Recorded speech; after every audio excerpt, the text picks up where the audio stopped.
Assalamualaikum warahmatullahi wabarakatuh. Selamat siang, salam sejahtera untuk kita semua.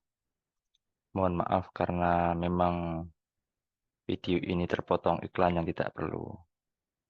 Ya, hanya sekedar perenungan saja. Setelah melihat kutipan barusan, teringat dengan pidato Bung Karno mengenai neokolonialisme dan neoimperialisme di dalam sidang PBB tahun 1960-an. Yang dimana beliau berbicara akan ada penjajahan atau lebih tepatnya beliau khawatir dengan penjajahan model baru. Makanya beliau menyebut dengan kata neo. Dalam bahasa Latin neo itu baru, kalau bahasa ini kan new. Yang mungkin ada keterikatan dengan yang sekarang-sekarang ini terjadi ketika eh, semua orang seperti merasa eh, pajak itu semakin banyak, kemudian potongan-potongan apapun itu, dan harga-harga itu juga meningkat eh, lebih drastis ya. Ya intinya ada inflasi, hanya inflasinya itu sepertinya sudah sangat masif gitu ya. Nah, mungkin dengan video setelah ini bisa memberikan sedikit pengetahuan apa yang sebenarnya terjadi. Jadi ini akar akar kita kita mencoba membahas akarnya terlebih dahulu. Video ini diambil dari cuplikan potongan video Case Addendum. Eh, Selamat menyaksikan. Semoga bermanfaat. Assalamualaikum warahmatullahi wabarakatuh.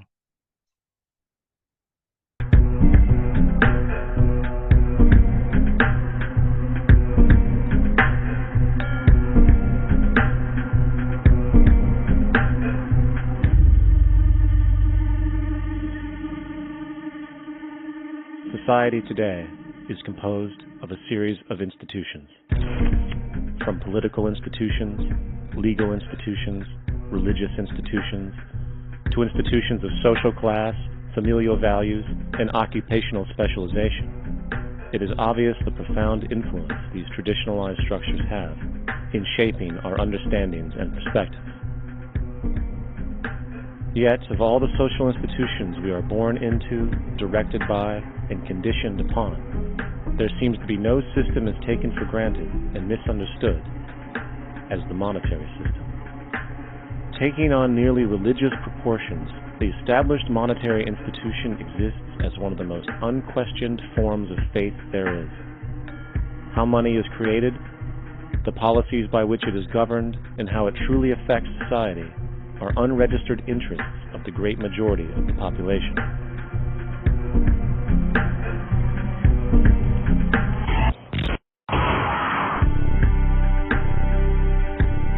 In a world where 1% of the population owns 40% of the planet's wealth, in a world where 34,000 children die every single day from poverty and preventable diseases, and where 50% of the world's population lives on less than $2 a day, one thing is clear: something is very wrong. And whether we are aware of it or not, the lifeblood of all of our established institutions, and thus society itself, is money. Therefore, understanding this institution of monetary policy is critical to understanding why our lives are the way they are. Unfortunately, economics is often viewed with confusion and boredom. Endless streams of financial jargon, coupled with intimidating mathematics, quickly deters people from attempts at understanding it. However, the fact is, the complexity associated with the financial system is a mere mask, designed to conceal one of the most socially paralyzing structures humanity has ever endured.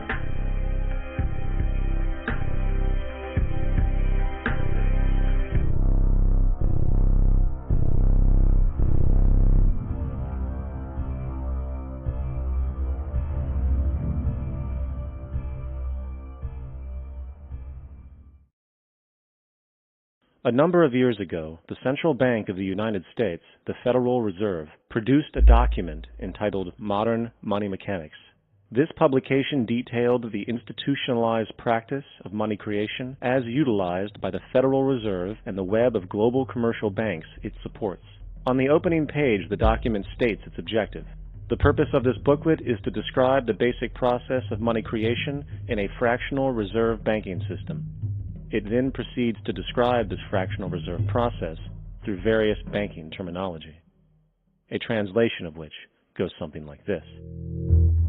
The United States government decides it needs some money, so it calls up the Federal Reserve and requests, say, $10 billion. The Fed replies saying, sure, we'll buy $10 billion in government bonds from you. So the government takes some pieces of paper, paints some official-looking designs on them, and calls them treasury bonds. Then it puts a value on these bonds to the sum of $10 billion and sends them over to the Fed. In turn, the people at the Fed draw up a bunch of impressive pieces of paper themselves, only this time calling them Federal Reserve notes, also designating a value of $10 billion to the Fed. The Fed then takes these notes and trades them for the bonds. Once this exchange is complete, the government then takes the $10 billion in Federal Reserve notes and deposits it into a bank account.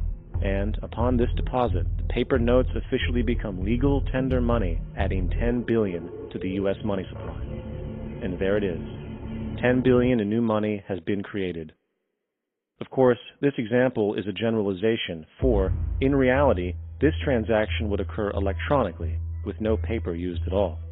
In fact, only 3% of the U.S. money supply exists in physical currency. The other 97% essentially exists in computers alone. Now, government bonds are, by design, instruments of debt, and when the Fed purchases these bonds, with money it essentially created out of thin air, the government is actually promising to pay back that money to the Fed. In other words, the money was created out of debt. This mind-numbing paradox of how money or value can be created out of debt or a liability will become more clear as we further this exercise. So, the exchange has been made and now $10 billion sits in a commercial bank account. Here's where it gets really interesting. For as based on the fractional reserve practice, that $10 billion deposit instantly becomes part of the bank's reserves, just as all deposits do. And regarding reserve requirements, as stated in modern money mechanics, a bank must maintain legally required reserves equal to a prescribed percentage of its deposits. It then quantifies this by stating, under current regulations, the reserve requirement against most transaction accounts is 10%. This means that with a $10 billion deposit, 10% or $1 billion is held as the required reserve, while the other $9 billion is considered an excessive reserve and can be used as the basis for new loans. Now, it is logical to assume that this $9 billion is literally coming out of the existing $10 billion deposit. However, this is actually not the case. What really happens is that the $9 billion is simply created out of thin air on top of the existing $10 billion deposit. This is how the money supply is expanded. As stated in modern money mechanics, of course they, the banks, do not really pay out loans from the money they receive as deposits. If they did this, no additional money would be created. What they do when they make loans is to accept promissory notes, loan contracts, in exchange for credits, money, to the borrower's transaction accounts. In other words, the $9 billion can be created out of nothing simply because there is a demand for such a loan and that there is a $10 billion deposit to satisfy the reserve requirements. Now, let's assume that somebody walks into this bank and borrows the newly available $9 billion. They will then most likely take that money and deposit it into their own bank account. The process then repeats, for that deposit becomes part of the bank's reserves. 10% is isolated, and in turn 90% of the $9 billion, or $8.1 billion, is now available as newly created money for more loans. And of course, that 8.1 can be loaned out and redeposited, creating an additional 7.2 billion to 6.5 billion to 5.9 billion, etc. This deposit money creation loan cycle can technically go on to infinity. The average mathematical result is that about $90 billion can be created on top of the original $10 billion. In other words, for every deposit that ever occurs in the banking system, about 9 times that amount can be created out of thin air. Money jitters?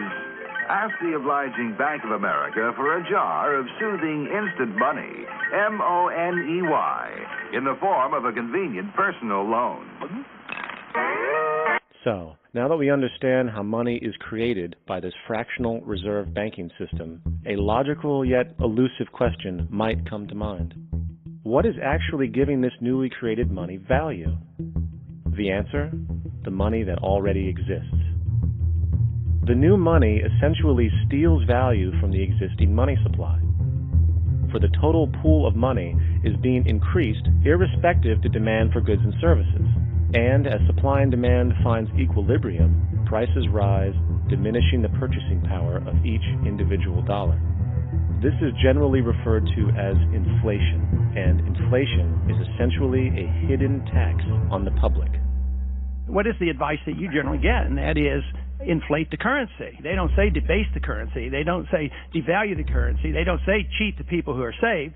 They say lower the interest rates. The real deception is when we distort the value of money. When we create money out of thin air, we have no savings, and yet there's so-called capital. So my question boils down to this. How in the world can we expect to solve the problems of inflation, that is, the increase in the supply of money, with more inflation? Of course, it can't. The fractional reserve system of monetary expansion is inherently inflationary. For the act of expanding the money supply, without there being a proportional expansion of goods and services in the economy, will always debase a currency. In fact, a quick glance at the historical values of the US dollar versus the money supply reflects this point definitively, for the inverse relationship is obvious. $1 in 1913 required $21.60 in 2007 to match value. That is a 96% devaluation since the Federal Reserve came into existence.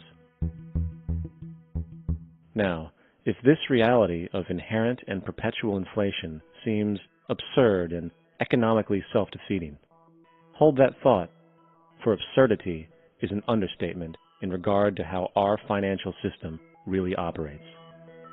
For in our financial system, money is debt, and debt is money. Here is a chart of the U.S. money supply from 1950 to 2006. Here is a chart of the U.S. national debt for the same period. How interesting it is that the trends are virtually the same. For the more money there is, the more debt there is. The more debt there is, the more money there is. To put it a different way, every single dollar in your wallet is owed to somebody by somebody. For remember, the only way the money can come into existence is from loans. Therefore, if everyone in the country were able to pay off all debts, including the government, there would not be $1 in circulation.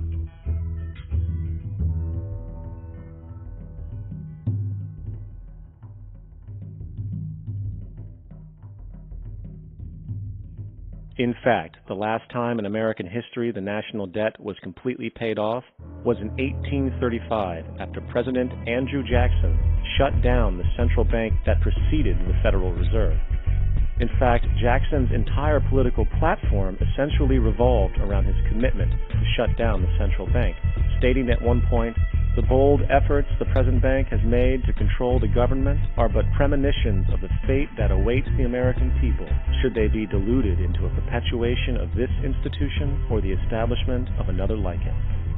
Unfortunately, his message was short-lived, and the international bankers succeeded to install another central bank in 1913, the Federal Reserve. And as long as this institution exists, perpetual debt is guaranteed. Now, so far we have discussed the reality that money is created out of debt, through loans. These loans are based on a bank's reserves, and reserves are derived from deposits. And through this fractional reserve system, any one deposit can create 9 times its original value, in turn debasing the existing money supply raising prices in society. And since all this money is created out of debt and circulated randomly through commerce, people become detached from their original debt, and a disequilibrium exists where people are forced to compete for labor in order to pull enough money out of the money supply to cover their costs of living. As dysfunctional and backwards as all of this might seem, there is still one thing we have omitted from this equation. And it is this element of the structure which reveals the truly fraudulent nature of the system itself: the application of interest. When the government borrows money from the Fed, or when a person borrows money from a bank, it almost always has to be paid back with accrued interest. In other words, almost every single dollar that exists must be eventually returned to a bank with interest paid as well. But if all money is borrowed from the central bank and is expanded by commercial banks through loans, only what would be referred to as the principal is being created in the money supply. So then, where is the money to cover all of the interest that is charged? Nowhere. It doesn't exist. The ramifications of this are staggering, for the amount of money owed back to the banks will always exceed the amount of money that is available in circulation. This is why inflation is a constant in the economy, for new money is always needed to help cover the perpetual deficit built into the system, caused by the need to pay the interest. What this also means is that mathematically, defaults and bankruptcy are literally built into the system, and there will always be poor pockets of society that get the short end of the stick. An analogy would be a game of musical chairs, for once the music stops, somebody is left out to dry. And that's the point. It invariably transfers true wealth from the individual to the banks.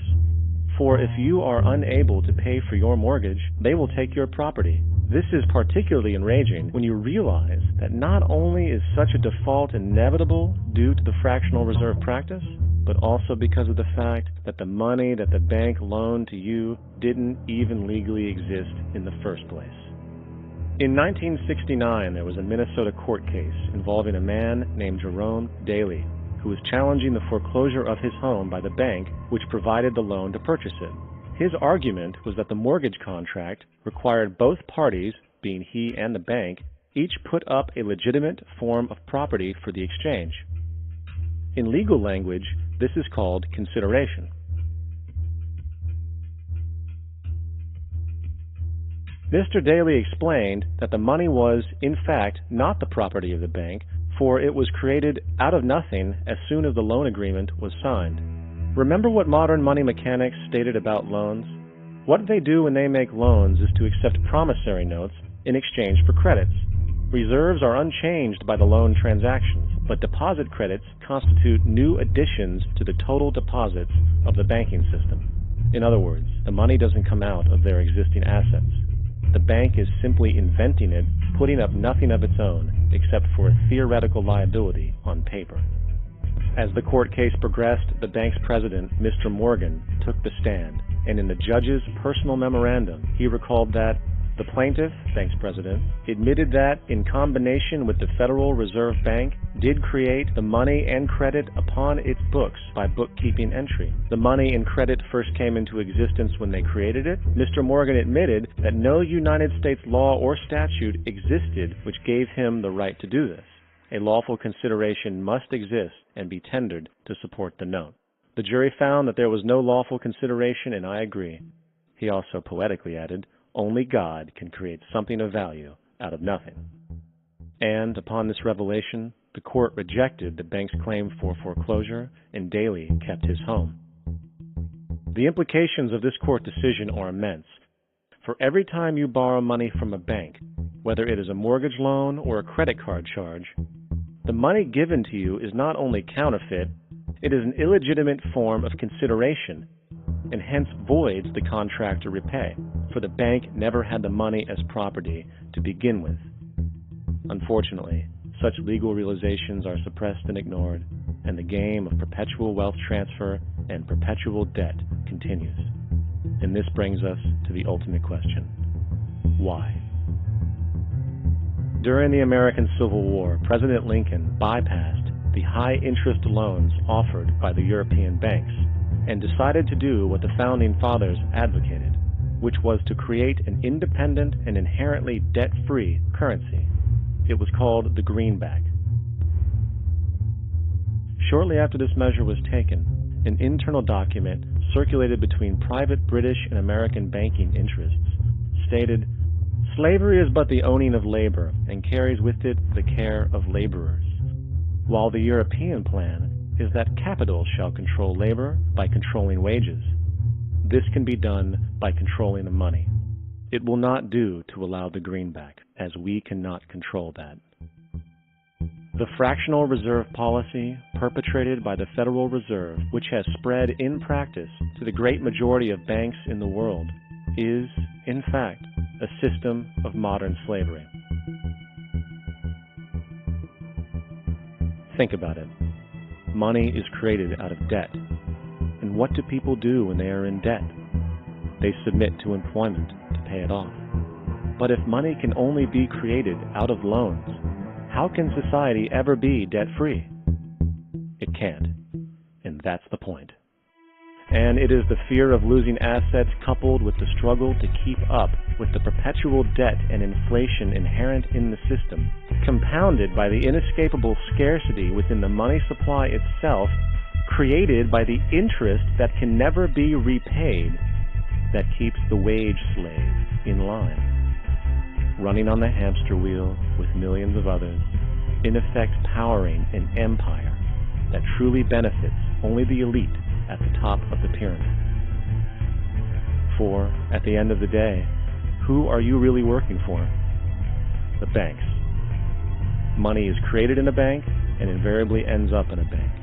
They are the true masters, along with the corporations and governments they support. Physical slavery requires people to be housed and fed. Economic slavery requires people to feed and house themselves. It is one of the most ingenious scams for social manipulation ever created, and at its core, it is an invisible war against the population. Debt is the weapon used to conquer and enslave societies, and interest is its prime ammunition. And as the majority walks around oblivious to this reality, the banks, in collusion with governments and corporations, continue to perfect and expand their tactics of economic warfare, spawning new bases, such as the World Bank and International Monetary Fund, while also inventing a new type of soldier, the birth of the economic hitman.